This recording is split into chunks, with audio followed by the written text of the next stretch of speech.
Hola, ¿cómo están? Bienvenidos a Plano en Detalle. Los saluda Paola Pejoves. Y el día de hoy mi invitado es director de cine, guionista y hasta doctor en urbanismo. Ha realizado cortos, documentales y largometrajes sobre el mundo andino y la realidad peruana. Huyarpirca, su última película, se ha convertido en la cinta de quechua más vista en el país.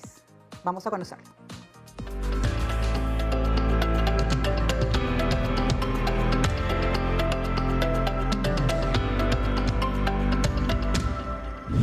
Entonces la historia se trata de eso, de un niño que descubre el cine, su fascinación por el cine y trata de llevar a su comunidad a ver la película, a ver el cine. Todos tenemos derecho a soñar y todos tenemos derecho a tomar en nuestras manos nuestra propia historia, poder contarla, poder escribirla. El quechua debe vivir, nuestra cultura debe vivir, debemos de transformarla, debemos hacerla contemporánea.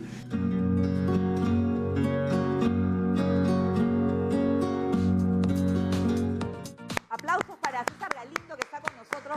Bueno, felicitaciones porque la cinta Huyarpirca está en la semana 14. Ya... Efectivamente, está en la semana 14. Y con sala llena. Bueno, no he tenido la oportunidad de ir a ver, pero me imagino que con bastante público, sí. Bueno, vamos a conocer pues al director de Huyarpirca, porque su amor al cine y al Perú se ve reflejado pues en la obra. Pero vamos a empezar por usted. En realidad yo nací en el Callao. Ah, igual que yo, Chalaco. En Bellavista. Así, Chalacos entonces. Sí, en la maternidad del Callao. Y mi padre y mi madre, me imagino muy jóvenes, pues no podrían mantenerme, entonces me dejaron donde mi abuela. O sea, mi padre me dejó donde mi abuela en Puquio, en el sur de Ayacucho.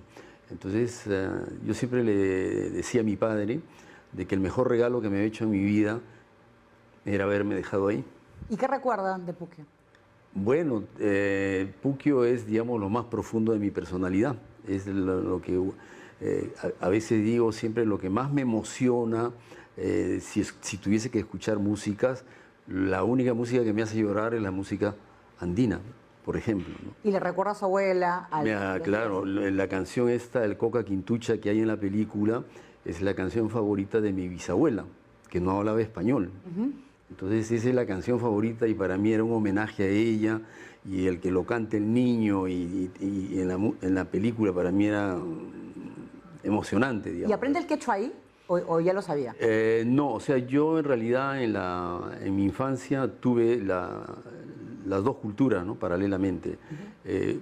Como bien sabes, en la sierra los padres no quieren que los niños hablen quechua por una simple y llana razón, porque hay un racismo terrible en el país y porque, digamos, ellos consideran de que el hablar español es la única posibilidad de que tú puedas ser aceptado en la sociedad. Entonces mi abuela nunca me lo prohibió, pero ella evitaba, digamos, de que yo hable en quechua. Pero con mi amigo de infancia, Sistu, que era un niño, es el nombre del personaje, claro, el niño que tenía mi cara, tenía el cabello hirsuto como yo, el niño jugaba conmigo y jugábamos en quechua. Él no hablaba español para nada. Entonces un día Sistu no vino más y nadie me dio ninguna explicación. Y eso se me quedó grabado para toda la vida. ¿Y nunca supo qué pasó con No, nunca, porque a un niño no le explican si se murió, no se murió, nada. Simplemente no vino. ¿Qué edad tenía usted? El niño, 10, yo no tendríamos 6, 7 años. Niño, muy niños éramos. Entonces, Sistu nunca vino más. Entonces eso se me quedó grabado y siempre quise de que Sistu sea eterno. Entonces en mis historias siempre hay un Sistu. Donde hay un personaje masculino, siempre hay un Sistu. Y un Sistu que es inocente, juguetón, ¿no? ¿Cómo sería? Bueno, el Sistu para mí representa a los Sistus como yo, a los invisibles de este país. Ese es el Sistu. Entonces yo lo quiero visibilizar y hacerlo eterno, como quiero hacer eterna mi cultura, como quiero hacer eterno mi idioma, ¿no es cierto? Entonces, y el cine me da esa posibilidad. Entonces, en eso estoy tratando de reivindicar lo nuestro. Usted estudió para arquitecto, ¿no? Y luego viajó a París para estudiar un doctorado. ¿Cómo ha sido el cambio de Perú a Europa? ¿Cómo se sintió? O sea, yo estudié arquitectura acá 5 años y me gradué y después en realidad estudié arquitectura también porque para mi abuela era importante tener una profesión rentable. Como para todos los padres de la clase media, lo importante es que sus hijos estudien algo con los que puedan sostenerse económicamente. Entonces, el día que acabé mi carrera, le dije a mi abuela, esta diploma es tuya. Ahora voy a hacer otra cosa. Voy a hacer otra cosa. Tú querías que yo sea arquitecto, soy arquitecto. Y además, mucho antes para mi abuela ser una persona importante era tener una máquina de escribir y estar con terno. Así. Eso era la imagen en la sierra. Estudiar en la universidad y tener un título. Y claro, pero digamos, en esa época pues era poder saber escribir a máquina y tener su terno era ser un señor, ¿no es cierto? Entonces para mi abuela habían esas imágenes. Yo toda la vida he tratado de complacerla porque yo la amaba, ¿no? ¿Y cómo nace su amor al cine? O sea, ¿siempre estuvo presente? Mire, como me preguntó sobre mi relación con Francia, en realidad en Francia lo primero que hice fue estudiar el francés y es lo que siempre les recomiendo a aquellos que quieren emigrar o los que van a emigrar, es que aprendan el idioma, inviertan todo su capital humano en tratar de aprender el idioma, porque es la única manera de que uno pueda expresarse, de que uno pueda hacer algo que uno quiere personalmente. Porque a veces la gente dice, no, yo lo aprendo en la calle. Puedes pasar 20 años y no lo van a aprender, si es que no tiene la capacidad, la inteligencia esa que permite que uno aprenda el idioma. Para adaptarse además también, ¿no? Claro, por supuesto, claro. es fundamental. Entonces siempre para mí ha sido importantísimo el hablar el idioma, ¿no? Entonces invertí mi dinero y estudié francés y a partir de ahí podía moverme, digamos, como yo quería, digamos, podía aspirar a hacer lo que yo quería. ¿Empezó como sonidista? Tengo acá Miren, ¿cómo fue esa experiencia y a quién? Claro, en Francia, cuando hice el doctorado, hice un doctorado en urbanismo, el título no fue el más brillante. ¿Ya? Entonces yo ahí dije, muchas gracias, señor jurado, para mí, ¿no? Ustedes me han convencido de que no sirvo para urbanista, pero ahora puedo hacer lo que quiero hacer.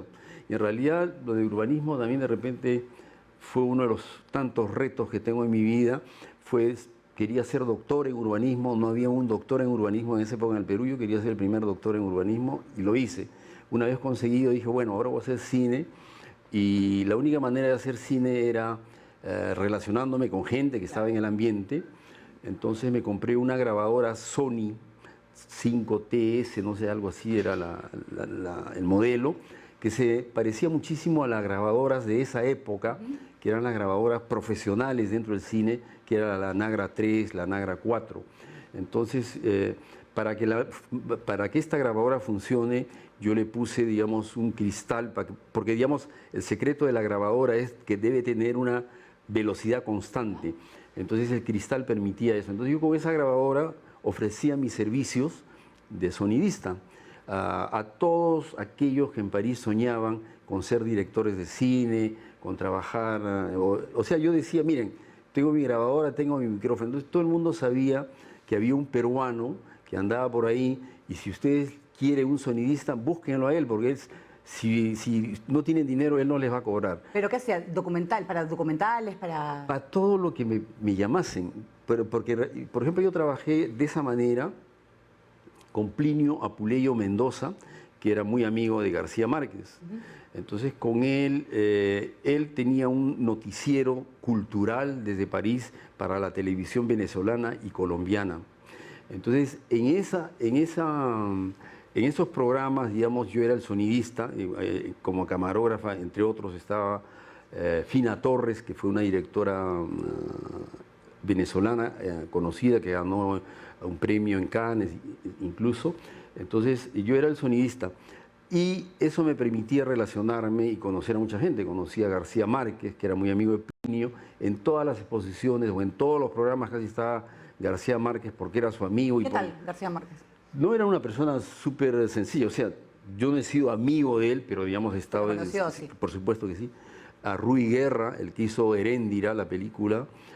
Conocí a Botero, al pintor, el que pinta las personas voluminosas, y así. Y entre esas entrevistas, le hicimos una a Joseph Losey, el director americano, que él huyó de Estados Unidos por el macartismo, porque en esa época había la casa, digamos, al comunismo, y él salió y trabajó entre Londres y París, ¿no?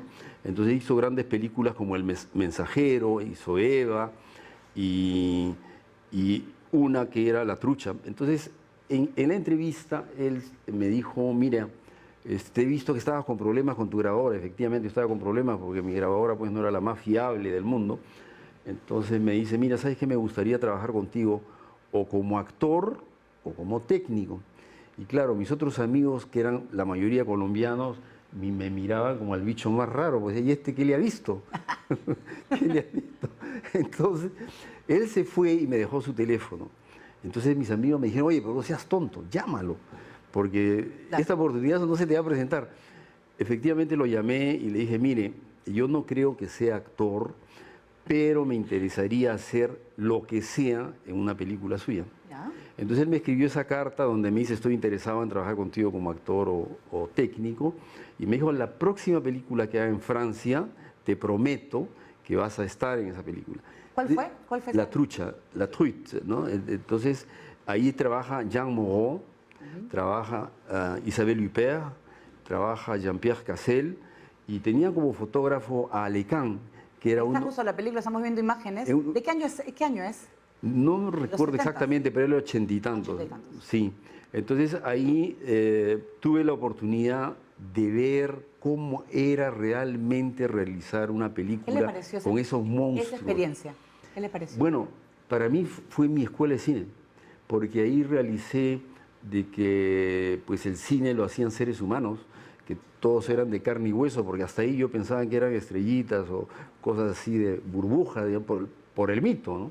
Entonces pude ver en realidad cómo trabajaban ellos, y el sonidista en general no quería que yo ni me acerque a él para no aprender cómo se tomaba el sonido. En esa época había unos celos increíbles profesionales. Y además el cuidado que se debe hacer, ¿no es cierto? No, sobre todo de que uno aprenda sus trucos claro. Entonces me mandaba a enrollar cables a 200 metros, a 300 metros.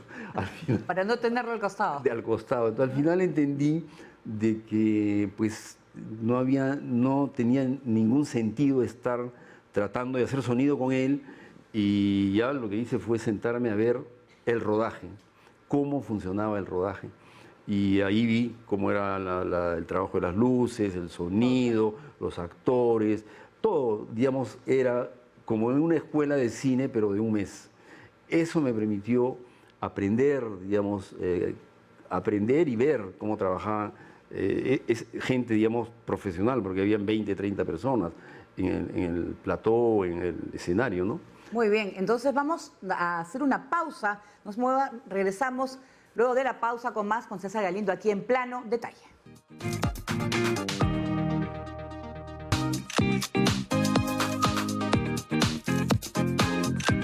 Seguimos en Plano Detalle con nuestro invitado César Galindo. Estamos hablando de París, pero luego la vida lo lleva a Suecia, ¿no? Donde realiza los primeros trabajos de cine, las experiencias que tiene ahí. Bueno, en Suecia trabajé como arquitecto 2 años, y a los 2 años me sucedió exactamente el mismo fenómeno que con el doctorado en París. Ya no pude conseguir más trabajo como arquitecto. Entonces ahí dije, bueno, ustedes me están negando esto, yo no voy a hacer otra cosa que no sea cine. Entonces viví del cine, trabajé en cine.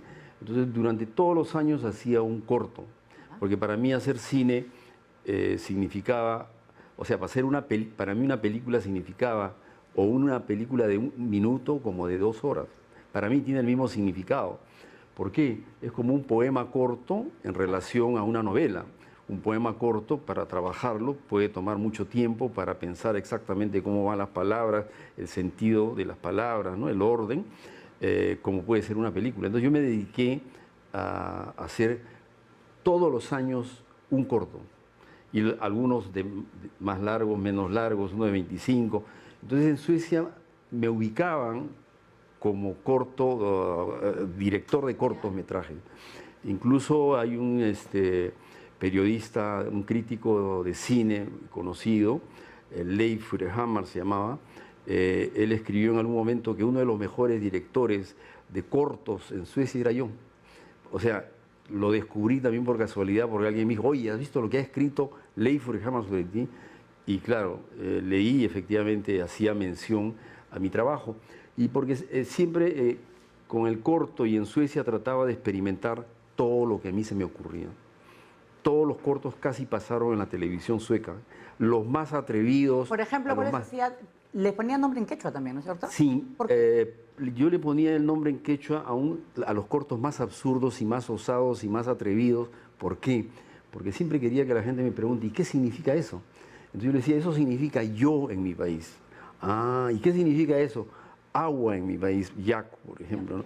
Entonces, ese tipo de cosas, porque siempre me ha interesado reivindicar o mostrar de que el Perú no es solo el español, de que somos más que eso, tenemos más culturas y que deberíamos estar orgullosos, pues, ¿no? de que somos un país diverso, que tenemos una diversidad cultural que muy pocos países en el mundo las tienen, ¿no es cierto? Entonces yo creo que es una diversidad que deberíamos de aprovecharla y explotarla.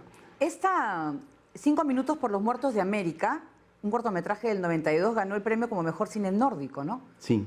En realidad, claro, yo llevé el corto, fue en el 92, creo, no me acuerdo, y ganamos el premio al mejor corto y el premio del público, que raramente sucede, ¿no? Y lo sorprendente era que una película en quechua gane al mejor corto, digamos, del cine nórdico. Se supone que el cine nórdico pues o es en noruego, o es en sueco, o es en finlandés. Pero en todo caso, para mí, 5 minutos por los muertos de América me ha dado, digamos, muchísimos placeres. Y es un corto que nació conjuntamente con Cholo Soy. Ah, sí, Cholo Soy, claro, en homenaje a Luis Abando Morales, ¿no? Entonces, los dos cortos competían en todos los festivales, ¿no? O sea, mis dos vertientes, mi vertiente india y mi vertiente, digamos, hispana. Claro. Porque pues somos queramos, mezcla, ¿no? queramos o no, tengo gotas seguro de... Claro, todos somos mezcla. Mezclas, pero en todo caso para mí ser indio es un honor.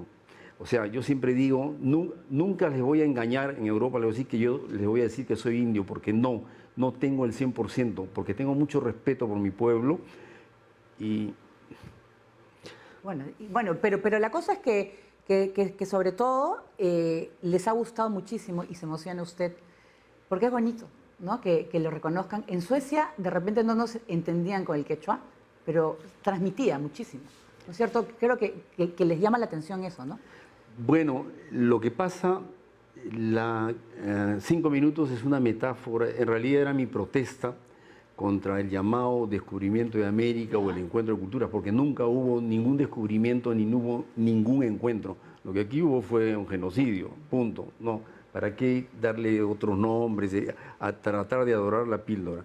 Y ese corto nace porque yo en ese momento quería hacer 5 documentales en distintos países, en la América del Norte, en Australia, con los aborígenes de Australia, quería hacer uno en el Perú y quería hacer, no me acuerdo, otro más en Asia.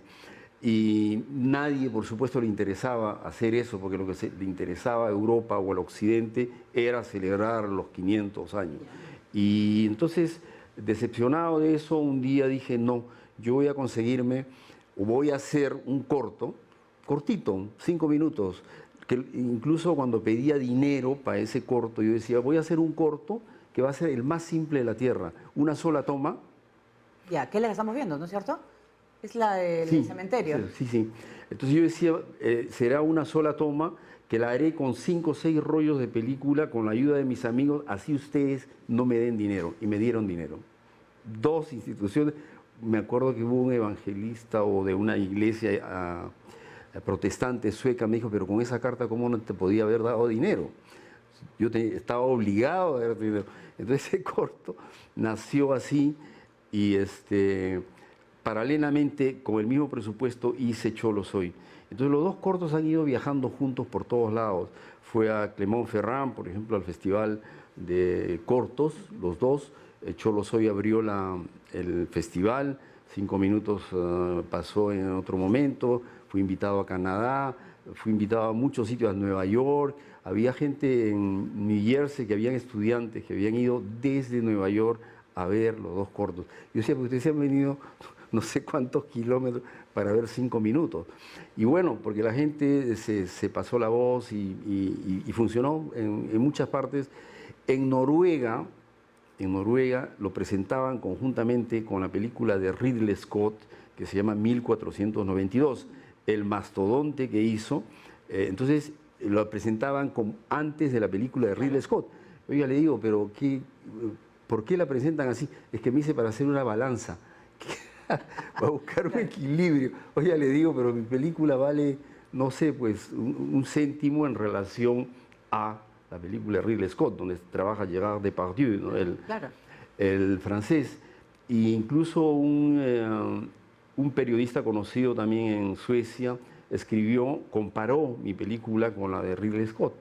Entonces escribía, Ridley Scott con no sé cuántos millones de dólares ha hecho una no sé cuánto pésima obra, no sé qué rollo, y César Galindo con el milésimo lo escribe, ¿no?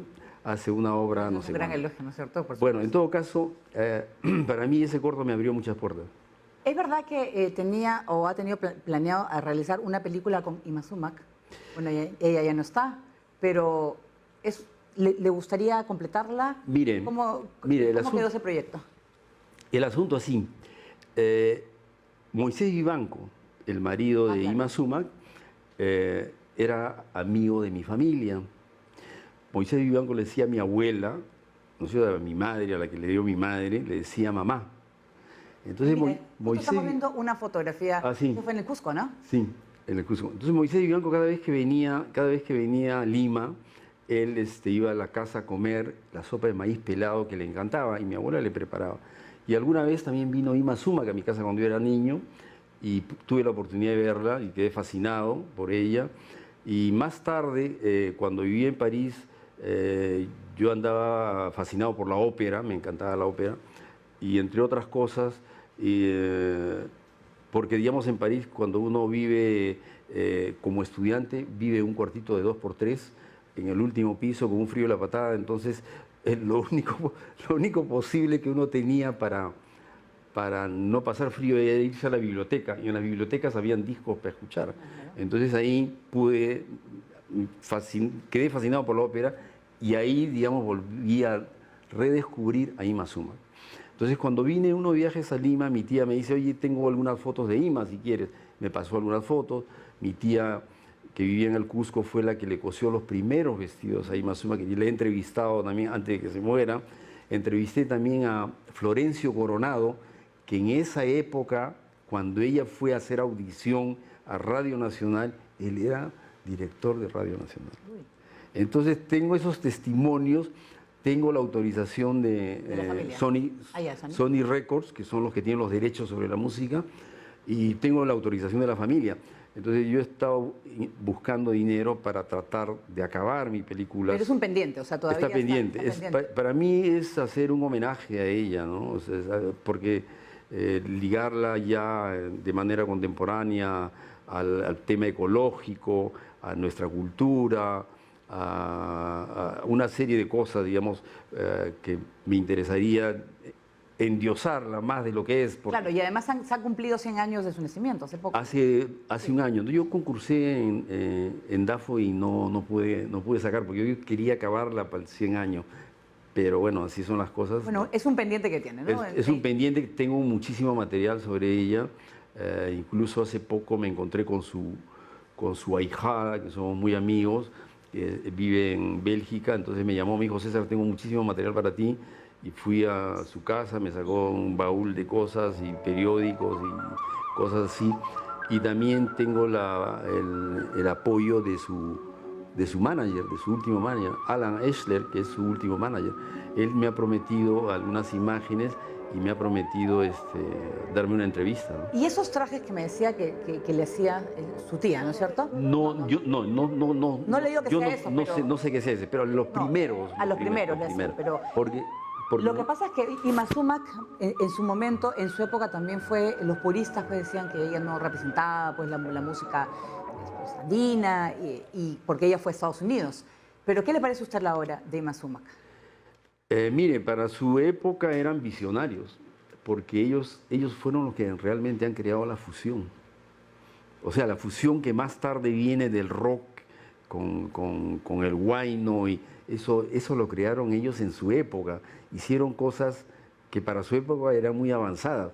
Entonces, por supuesto que los puristas siempre cuestionarán eso, ¿no? Yo creo que en el arte, yo, por ejemplo, no trabajaría solamente lo folclórico, porque no es lo que más me interesa hacer cosas contemporáneas, pero tampoco niego de que exista el folclore puro, ¿me entiendes? ¿No? O sea, Claro. yo creo que el arte tiene que renovarse, tiene que vivir de acuerdo a la época en que estamos. Si vivimos en el 2020, además, Claro. ¿cómo puede uno llegar a los jóvenes? ¿Cómo puede uno atraer a los jóvenes? Porque las nuevas generaciones son las que van a consumir ese arte, ¿no? Entonces, para mí, por eso es importante que el arte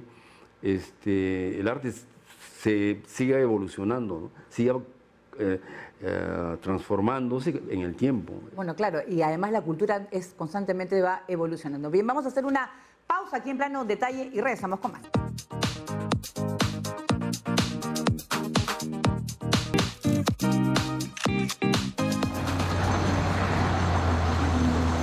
Cine, película y matorcheli, Cineca. Muy bien, estamos viendo el tráiler de Huillactirca, la película peruana hecha enteramente 100% en quechua, que ha sido un éxito y es un éxito en cartelera. Muchísima gente está viendo, pero pocos saben de repente que tomó mucho tiempo hacerla, ¿no es cierto? Esas imágenes fueron grabadas hace 6 años, un poco más. 5 años. 5 años. Sí. Y se grabaron durante 5 semanas, pero se retrasó, digamos, el estreno por la pandemia, porque la productora Yedi Ortega tenía la intención de que pues, la película no se muestre en circuito, digamos, virtual, porque perdería toda su magia, ¿no? Y además yo creo que uno de los éxitos de la película es que la gente en la intimidad, en la oscuridad, como debe ser el cine, puede encontrarse, puede disfrutar, digamos, de algunas emociones que la película le puede transmitir o llegar.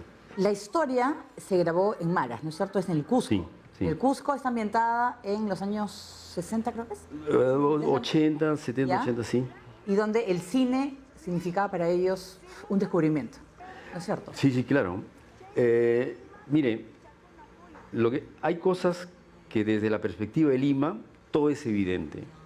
Por ejemplo, yo ya en los años 2005, yo viví en la comunidad de Uratari con mi familia, mi señora y mis 2 hijos, vivimos ahí. Y en ese momento no había un televisor en la comunidad. Entonces el regalo que nos pedían, porque nos habían permitido, digamos, el local comunal para vivir, nos pedían un televisor y un lector de DVDs. Ya. Eso en Lima era totalmente evidente, pero en algunos lugares de la sierra, aún ahora, yo me imagino que no llegan ciertas cosas. Claro, entonces si agarras el DVD con las películas es una maravilla. Es una maravilla. En ese momento, entonces, yo creo que la emoción de descubrir algo diferente sucede en todas las sociedades, ¿no? Entonces, eso, digamos, en los años 70, 80, pues, por supuesto, claro. Y además, el personaje de Mamá Simona se ha inspirado en su abuela, en su familia. Bueno, la relación que yo tuve con mi abuela era una relación esas como de love story.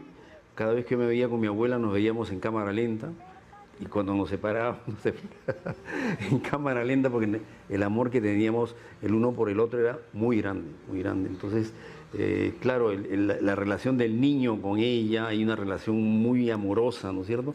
Esa es, en cierta forma, la relación que yo tenía con mi abuela. Además, la canción que él le canta cuando se muere es la canción que cantaba mi bisabuela. Entonces, para mí tenía un significado muy grande. Muy personal, ¿no? Y además está Sistu, el personaje del niño, que además quiero decirle que tiene sobre todo en su mirada es muy especial, es una niña inocente, pero que a la vez se nota cómo disfruta, ¿no? de lo que acaba de descubrir, que es el cine, ¿no? Huyakpirka es la pared que habla, ¿no es cierto? Entonces, Claro. tiene que ver con el cine, o sea, me están contando una historia, mira, y los hace soñar, ¿no? ¿Escoger al niño fue difícil, el actor? En realidad, un amigo, Amílcar del Castillo, en Maras, que tenía contacto con la productora, cuando llegamos ahí nos dijo: yo tengo el niño perfecto para ustedes. Entonces fuimos a verlo y el niño era Víctor Acurio, salió y dijo: yo puedo recitar algo en quechua y puedo recitar el mismo texto en español. Y lo hizo con el mayor desparpajo ante extranjeros, porque nosotros éramos extranjeros para él. Y él tenía 12 años, ¿no es cierto? 12 Porque años, cabe decir que ahora, pues, Víctor luce totalmente distinto, ya tiene 17 años. 17 años. Y bueno, grabó de 12, pero sobre todo esa inocencia, esa carita de verdad muy dulce. Pero hay una cosa, en la sierra la gente todavía conserva esa inocencia. En Lima la hemos perdido. Pero en la sierra, el campesino, existe esa inocencia, ¿no? O sea, los chistes son muy inocentes. No es que sean tontos, sino que son otros códigos, son otros lenguajes, son otras reglas para reírse o no reírse. Yo me acuerdo, por ejemplo, cuando estaba en el colegio, un insulto en el colegio acá de un amigo serrano como yo, en el colegio era decirle al otro Chechelev, que fue un árbitro que hizo alguna trampa con el Perú o algún rollo, y eso ¿a quién le hace reír? Solo a uno de que viene de la sierra, pero porque eso son otros códigos, ¿no? Son otra manera de abordar la comicidad. Aquí de repente recurrimos a la lisura, recurrimos a otra serie de cosas, ¿no? ¿Y es verdad que crearon algunas palabras en quechua para la película? ¿Por qué? Y además, ¿por qué en quechua? ¿Era una manera también como homenaje a la infancia, al lugar de donde viene? Mira, con 5 minutos de Los Muertos de América está enteramente en quechua. Todo, ahí sí está todo, desde los textos, desde director, desde sonidista. Los inventé, los creé y yo dije: no importa si están malos, pero los cineastas futuros la harán mejor, ¿no? La idea era de que toda la gente vea de que se puede hacer algo en quechua. Entonces, para mí, hacer un largometraje en quechua ha sido siempre mi sueño. O sea, ver una película enteramente en quechua en una sala de cine. Y qué mayor regalo con los peruanos. Claro. Y además ha ganado 3 premios en el Festival de Cine. De cine, claro. ¿Y qué sintió cuando ver en pantalla grande su película, que le ha tomado tanto tiempo por cuestiones de la pandemia o todo lo que demoró en hacerla? Yo imagino que la emoción es como ver un hijo, ¿no? Graduándose, es la culminación de mucho trabajo. Claro, en realidad yo creo que en la vida uno como ser humano tiene distintos sueños, algunos de repente se logran, algunos no se logran, y en realidad no es lo más importante. Para mí lo más importante es tratar de hacer realidad ese sueño. Como mucha gente trabaja toda su vida para comprarse su casita, ¿no es cierto? Entonces lo logran de a pedazos o el sueño se hace en cierta forma realidad. Entonces para mí, digamos, Huyakpirka ha sido eso, ¿no? El transitar tantos años y batallar, hacer compromisos, claudicar en algunas cosas, pero siempre con el deseo de llegar ahí. Y bueno, se ha hecho. Entonces, ver y sobre todo sentir que la gente se siente conmovida, que digamos las emociones que de repente la película transmite o trata de transmitir. ¿Por qué cree que le gusta tanto a la gente? ¿Es la combinación? Bueno, esa pregunta me la han hecho varias veces y yo creo que la razón fundamental por la que la gente le gusta la película es que por primera vez se ve el mundo andino como seres humanos, donde es gente que puede reír, llorar, cantar, hacer el amor, soñar.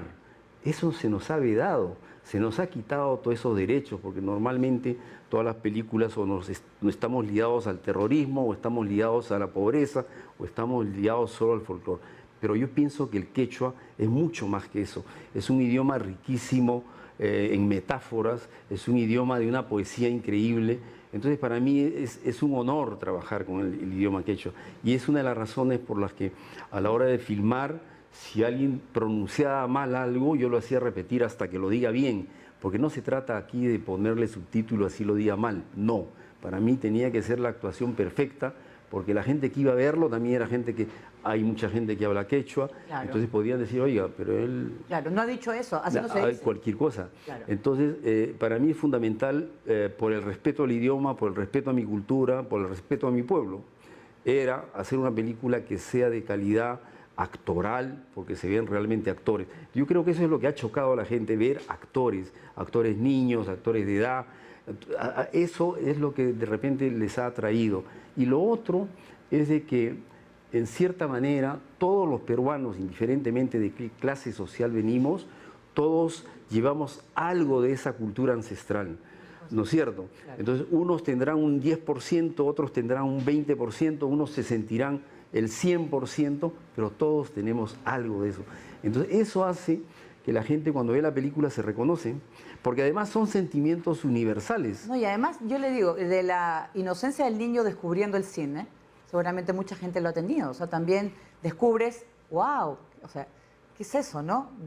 Es que es la inocencia infantil del chiquito que descubre algo que te puede pasar con el cine, con otra cosa, pero, Por supuesto. pero que es natural, o sea, que todos los podemos entender y comprender. Comprender, porque es algo que son sentimientos universales que nosotros podemos identificarnos, como de repente alguien en la China o en el Japón, donde sea, la va a ver, yo sentí no así, ¿no? Pero de otra manera, porque está en otro contexto, está en otra cultura, está en otro idioma, pero la relación al descubrimiento de algo, a lo extraño, a lo nuevo, la misma fascinación que yo tuve hace poquísimo cuando veíamos las primeras imágenes de Marte. Claro, Se me abrieron los ojos, claro.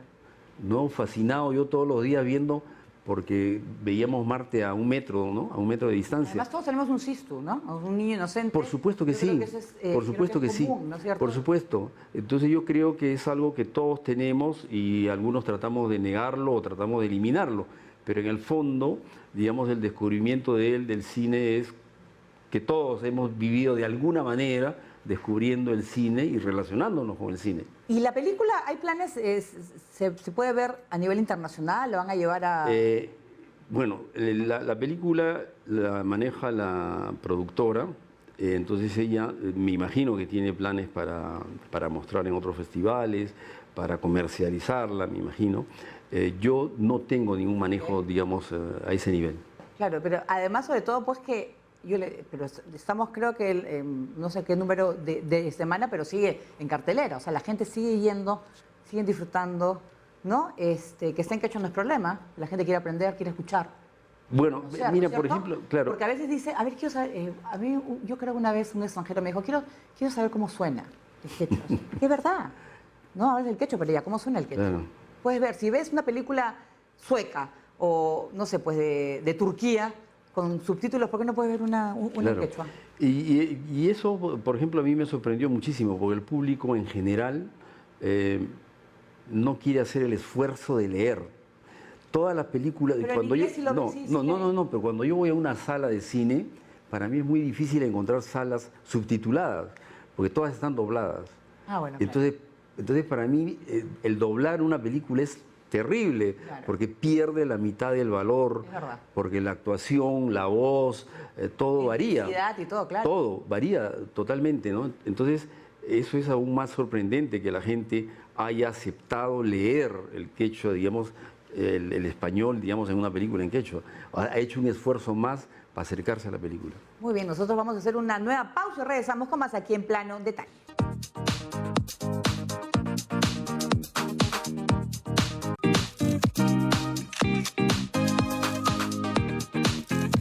Muy bien, seguimos en Plano Detalle con mi invitado César Galindo. Quiero hablar sobre la película que ha hecho con Magali Solier, ¿no? También es en quechua. Sí. La hija de la luna, ¿no? La Quillapa Huahuan, la hija de la luna.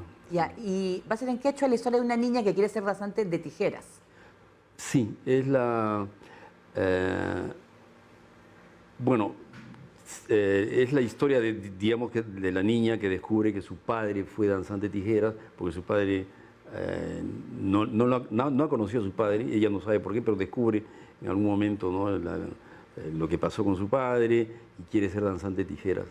Y al final logra ser danzante de tijeras. Esa es, digamos, la trama. Pero detrás de eso hay un drama muy grande, porque en esta película quería yo hacer una tragedia, como la tragedia griega, como las tragedias de Shakespeare, pero una tragedia andina. ¿Dónde la ha grabado? ¿Dónde la grabó? La hemos grabado en las alturas de Huanta, en Huanta, Ya. por invitación de Magali Solier, que es una de la madre de la niña. Ella me invitó a ver, me dijo, ¿por qué no la haces acá? Y fuimos a no Huanta. recuerdo ahorita, sí, a Huanta, pero ahí el sitio Bueno. donde se filmó, y me pareció fabuloso y quedé fascinado, y la historia tomó otro cuerpo, tomó otra dimensión, y varía incluso el guión basado, digamos, en ver esas cosas y además haber conocido a Magali, ¿no? Entonces, fue una experiencia muy, muy interesante. Una muy buena actriz, Magali Solier. Para mí, Magali Solier es la mejor actriz de todos los tiempos entre hombres y mujeres.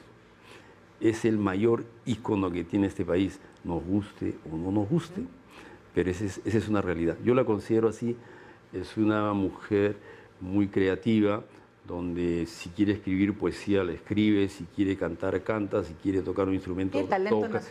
natural, ¿no es cierto?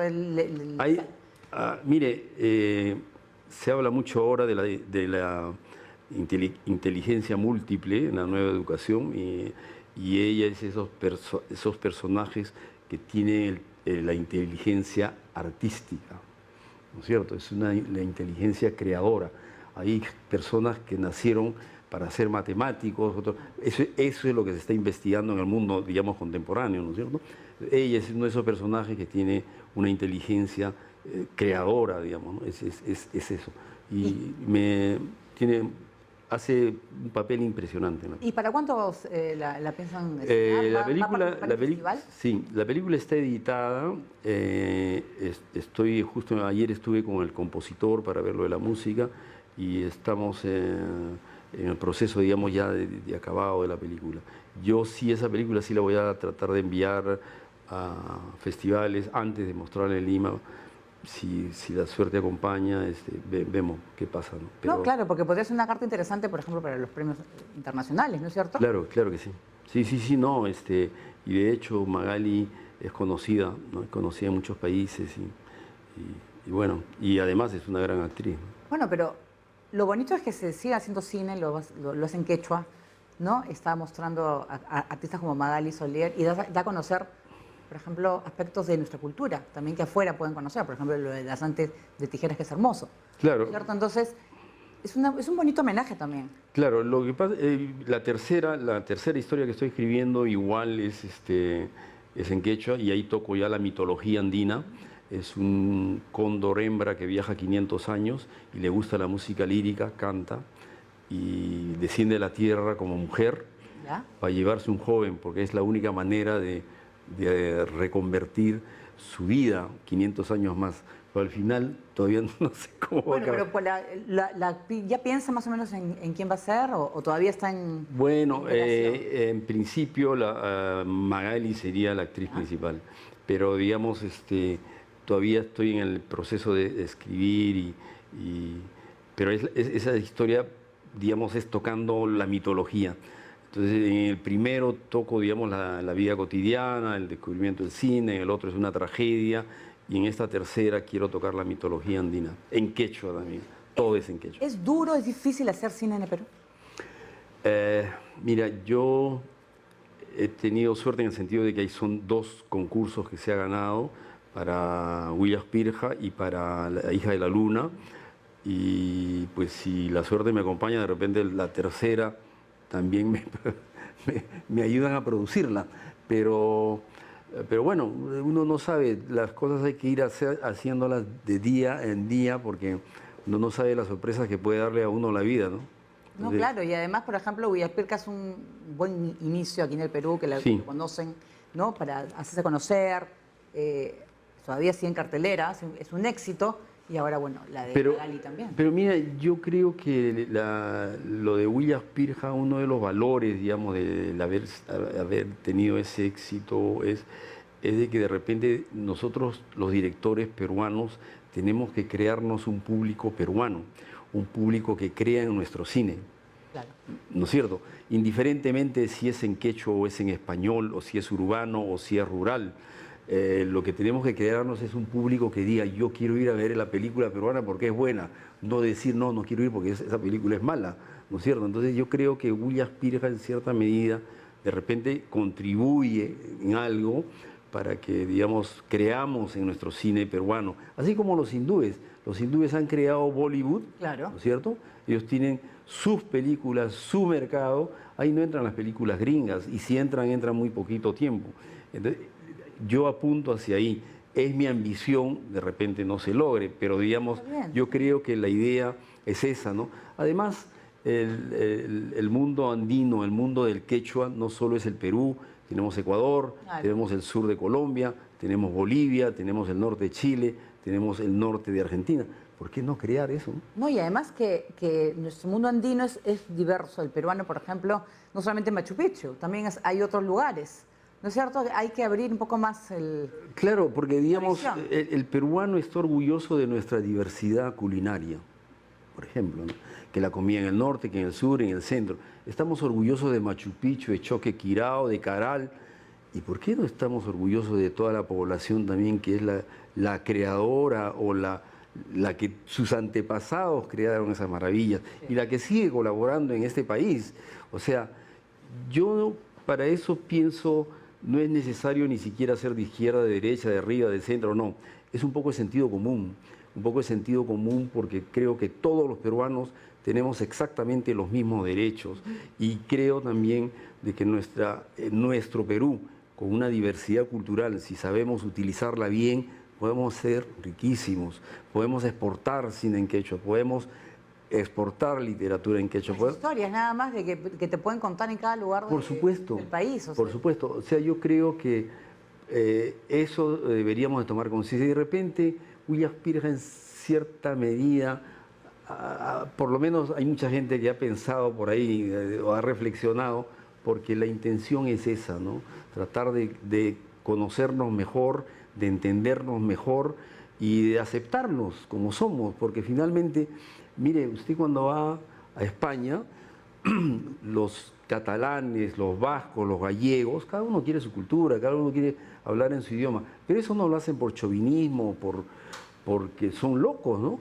Es porque simple y llanamente la única manera que un ser humano se sienta completo, que un ser humano pueda expresarse con toda la sutileza del idioma, con todos digamos, los detalles que pueda ofrecerle tu identidad, es en tu propio idioma, a través de tus propios valores, ¿no es cierto? En el Perú, una gran parte de los peruanos son extranjeros en su propio país. Y eso es terrible, porque los peruanos del Ande, para ser aceptados en la sociedad peruana, están obligados a hablar el español, están obligados a moverse en otros términos culturales.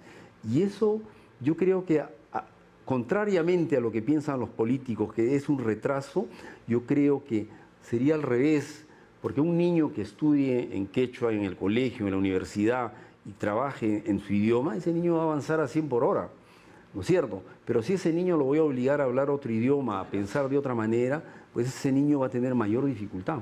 A ver, don César, tenemos acá un cuestionario que es brevísimo, le decimos Sí. Zoom de plano detalle. ¿Cuál es el mejor recuerdo de su infancia? El mejor recuerdo de mi infancia, el haber ido a pastear vacas con mis amigos en el campo. ¿Cómo se describe usted en 3 adjetivos? Transparente, pienso que es importante eso, transparente y Faltan 2. honesto y decir las cosas como pienso, ¿no? ¿Qué cualidades aprecia en una persona? La transparencia sobre todo, la honestidad, ¿no? Eso, y la sinceridad. Yo prefiero que alguien me diga de frente si no me quiere o me quiere o lo que sea, pero digamos, la transparencia y la honestidad. ¿Qué significa Huillacpirca para usted? Huillacpirca significa el sueño de muchos años, significa el idioma quechua reivindicado en un milésimo de lo que debería de ser y pues la esperanza de que abra caminos para crearnos nuestro público peruano. ¿Qué sueño, hablando de sueños, tiene aún por cumplir? Mire, el único sueño que tengo es tratar de seguir haciendo cine hasta el día que ya no pueda caminar ni abrir los ojos. Eso es lo más importante. Hacer lo que a uno le gusta es Mire, lo más bonito que hay. Alguna vez le escuché a Vargas Llosa decir de que para ser escritor es muy importante pensar que uno es eterno. ¿Por qué? Porque es la única manera que usted va a escribir hasta el último día de su vida. Pero si usted piensa que se va a morir, no lo va a hacer. Entonces yo quiero pensar también que soy eterno, le voy a retomar la palabra a Vargas Llosa y pues tratar de hacer cine hasta donde pueda. Muy bien, muchísimas gracias, señor César Galindo. Lo felicito por la película, le deseo toda la suerte del mundo y gracias por estar en Plano Detalle. Muchísimas gracias a ustedes por invitarme a hablar sobre el quechua, sobre el cine peruano y sobre nuestra cultura. Muy bien, muchas gracias y nosotros de esa manera nos despedimos. Gracias por acompañarnos en Plano Detalle y nos puede volver a ver esta entrevista en nuestro canal de YouTube y también en redes sociales de TV Perú. Nos vemos.